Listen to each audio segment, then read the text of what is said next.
और like share और subscribe जरूर करें, धन्यवाद। तो आइए हम जानते हैं कटोच राजपूतों के बारे में।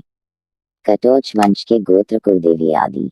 गोत्र अत्रि, ऋषि कश्यप, देवी ज्वालामुखी देवी। वंश चंद्रवंश भूमिवंश। गद्दी एवं राज्य मुल्तान, जालंधर, नगरकोट, कांगड़ा, गुलेर, जसवान, सीबा, दातारपुर, लंबा आदि। शाखाएं जसवाल, गुलेरिया, सबैया, दुधवाल, थलोच आदि। उपाधि मियाँ। वर्तमान निवास हिमाचल प्रदेश, जम्मू कश्मीर, पंजाब आदि। कटोच वंश का परिचय। इतिहासकारों के अनुसार कटोच राजपूत वंश विश्व का सबसे पुराना राजवंश है। कटोच चंद्रवंशी क्षत्रिय हैं। कटोच राजघराना एवं राजपूत वंश महाभारत काल से भी पहले से उत्तर भारत के हिमाचल व पंजाब के इलाके में राज कर रहा है। महाभारत काल में कटोच राज्य को त्रिगर्त राज्य के नाम से जाना जाता था और आज के कटोच राजवंशी त्रिगर्त राजवंश के ही उत्तराधिकारी है।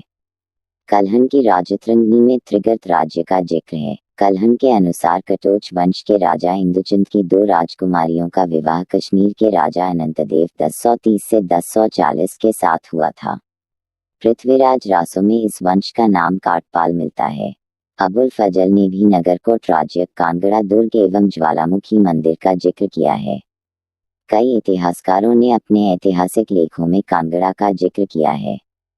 इतिहासकार व्यूलर लिखता है कि कांगड़ा राज्य का एक नाम सुशर्मापुर था, जो कटोच वंश को प्राचीन त्रिगर्त वंश के शासक सुशर्माचंद का वंशज सिद्ध करता है। त्रिगर्त राज्य की सीमाएं एक समय पूर्वी पाकिस्तान से लेकर उत्तर में लद्दाख तथा पूरे हिमाचल प्रदेश में फैली हुई थी। त्रिगर्त राज्य का जिक्र रामायण एवं महाभारत में भी भली भांति मिलता है। कटोच राजा सुशर्माचंद्र ने दुर्योधन का साथ देते हुए पांडवों के विरुद्ध युद्ध लड़ा था। सुशर्माचंद्र का अर्जुन से युद्ध का जिक्र भी महाभारत में मिलता है।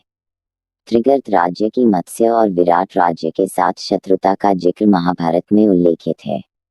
कटोच वंश का जिक्र सिकंदर के युद्ध रिकॉर्ड्स में भी जाता है। इस वंश ने सिकंदर के भारत पर आक्रमण के समय उससे युद्ध छेड़ा और कांगड़ा राज्य को बचाने में सक्षम रहे। ब्रह्म पुराण के अनुसार कटोच वंश के मूल पुरुष राजा भूमिचंद्र माने जाते हैं, इस कारण इस वंश को भूमिवंश भी कहा जाता है।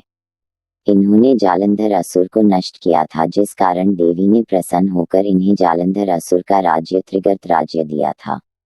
इस वंश का राज्य पहले मुल्तान में था, बाद में जालंधर में इनका शासन हुआ। जालंधर और त्रिगर्त पर्यायवाची शब्द है। भूमिचंद ने सन 4300 ईसा पूर्व में कटोच वंश एवं त्रिगर्त राज्य की स्थापना की। यह वंश कितना पुराना है, इसका अनुमान इसी बात से लगाया जा सकता है कि महाभारत काल के राजा सुशर्माचंद्र राजा भूमिचंद्र के 234वीं पीढ़ी में पैदा हुए। इस प्राचीन चंद्रवंशी राजवंश ने सदियों से विदेशी देशी हमलावरों का वीरतापूर्वक सामना किया है। हिमाचल प्रदेश का मशहूर कांगड़ा किला भी कटोच वंश के क्षत्रियों की धरोहर है। कटोच वंश के बारे में कांगड़ा किले में बने महाराजा संसारचंद संग्रहालय से बहुत कुछ जाना जा सकता है। कटोच वंश के वर्तमान टिकाई मुखिया और राज परिवार। राजा श्री आदित्य देव चंद्र कटोच। कटोच वंश के 488वें राजा और कांगड़ा राज परिवार के मुखिया एवं लंबा गांव के जागीरदार है। यह पदवी इन्हें सन 1988 से प्राप्त है। 4 दिसंबर 1968 में इनकी शादी जोधपुर राजघराने की चंद्रेश कुमारी से हुई। इनके पुत्र टिक्का ऐश्वर्या चंद्र कटोच कटोच वंश के भावी मुखिया है। कांगड़ा राजघराने ने सन 1800 के आसपास से ही अंग्रेजों के खिलाफ आजादी का युद्ध छेड़ दिया था। संघर्ष काफी समय तक चला, जिसमें इस परिवार को कांगड़ा गंवाना पड़ा। आखिरकार सन 1810 में दोनों पक्षों के बीच संधि हुई और कांगड़ा राज परिवार को लंबा गांव की जागीर मिली। तत्पश्चात कांगड़ा राज परिवार और कटोच राजपूतों के राजगद्दी लंबा गांव के जागीरदार के मानी जाती है। कटोच वंश की शाखाएं। कटोच वंश की 4 मुख्य शाखाएं हैं। 1. जसवाल। 1170 ईस्वी में जसवान का राज्य स्थापित होने के बाद यह शाखा अलग हुई। 2. गुलेरिया। 1405 ईस्वी में कटोचों के गुलेर राज्य स्थापित होने के बाद कटोच से यह शाखा अलग हुई। 3. सबैया। 1450 ईस्वी के दौरान गुलेर से सिबा राज्य अलग होने के बाद सिबा के गुलेर सबैया कटोच कहलाए। 4. डरवाल 1550 में इस शाखा ने दातारपुर राज्य की स्थापना की। इस शाखा का नाम डढा नामक स्थान पर बसाने के कारण पड़ा। कटोच वंश की अन्य शाखाएं धलोच, कागलिया, गदोहिया, जिडोत, गदोहिया आदि भी है। कटोच वंश की संक्षिप्त वंशावली और तत्कालीन समय का जुड़ा हुआ इतिहास। 7800 ईसा पूर्व के दौरान कटोच वंश का उल्लेख। राजन का, राजपूत का पर्यायवाची शब्द भूमिचंद्र से इस वंश की शुरुआत हुई, जिन्होंने त्रिगर्त राज्य जालंधर असुर को मारकर प्राप्त किया। मुल्तान मूल स्थान इन्हीं का राज्य था। 7800 से 4000 ईसा पूर्व के दौरान कटोच वंश का उल्लेख। त्रिगर्त राजवंश यानी मूल कटोच वंशियों ने श्री राम के खिलाफ युद्ध लड़ा, रामायण में उल्लेखित है। 4000 से 1500 ईसा पूर्व के दौरान कटोच वंश का उल्लेख। त्रिगर्त नरेश सुशर्माचंद ने कांगड़ा किले की स्थापना की और पांडवों के खिलाफ युद्ध लड़ा। महाभारत में उल्लेखित 900 ईसा पूर्व के दौरान कटोच वंश का उल्लेख। कटोच राजाओं ने ईरानी व असीरियाई आक्रमणकारियों के खिलाफ युद्ध लड़ा और पंजाब की रक्षा की। 500 ईसा पूर्व के दौरान कटोच वंश का उल्लेख।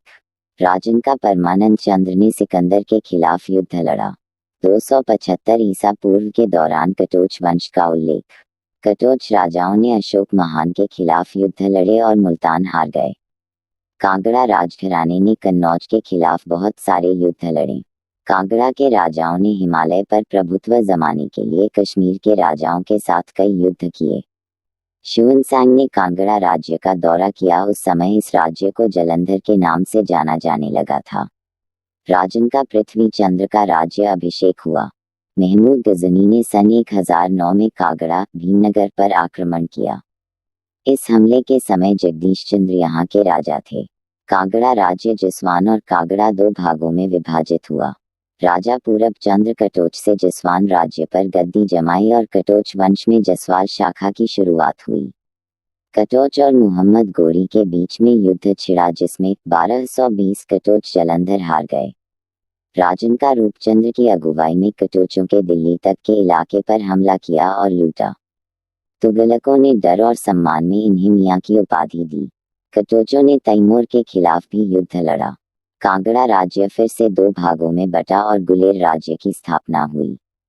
गुलेर राज्य के कटोच आज के गुलेरिया राजपूत कहलाए। सन 1450 गुलेर राज्य भी दो भागों में बट गया और नए सिबार राज्य की स्थापना हुई।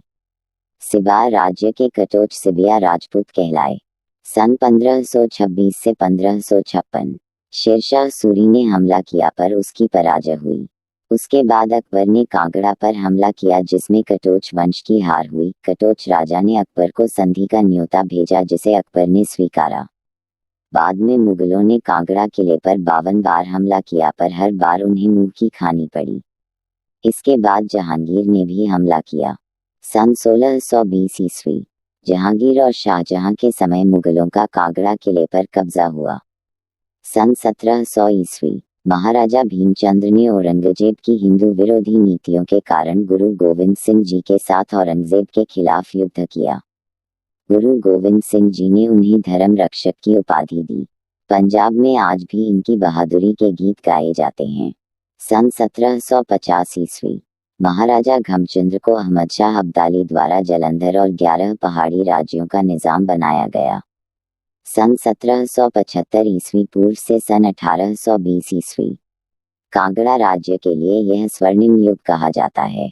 राजा संसारचंद द्वितीय की छत्र छांव में राज्य खुशहाली से भरा। सन 1820 ईस्वी कांगड़ा राज्य के पतन का समय गोरखों ने कांगड़ा राज्य पर हमला किया। राजा संसारचंद ने सिख राजा रणजीत सिंह से मदद मांगी, मगर मदद के बदले महाराजा रणजीत सिंह की सिख सेना ने कांगड़ा और सीबा के किलों पर कब्जा कर लिया। सीबा का किला राजा राम सिंह ने सिखों की सेना को हराकर दोबारा जीत लिया। सिखों के दुर्व्यवहार ने महाराजा संसारचंद को बहुत आहत किया। सन 1820 से 1846 ईस्वी सिखों ने कांगड़ा को अंग्रेजों ईस्ट इंडिया कंपनी को सौंप दिया। कटोच राजाओं ने कांगड़ा की आज़ादी की जंग छेड़ी। यह आज़ादी के लिए प्रथम युद्धों और संघर्षों में से था। राजा प्रमोद चंद्र के नेतृत्व में लड़ी गई यह जंग कटोच हार गए। राजा प्रमोद चंद्र को अल्मोड़ा जेल में बंदी बनाकर रखा गया। वहां उनकी मृत्यु हो गई। सन 1924 ईस्वी महाराजा जयचंद्र कागड़ा लंबा गांव को महाराजा की उपाधि से नवाजा गया और 11 बंदूकों की सलामी उन्हें दी जाने लगी। सन 1947 ईस्वी महाराजा ध्रुव देवचंद्र ने कांगड़ा को भारत में मिलाने की अनुमति दी।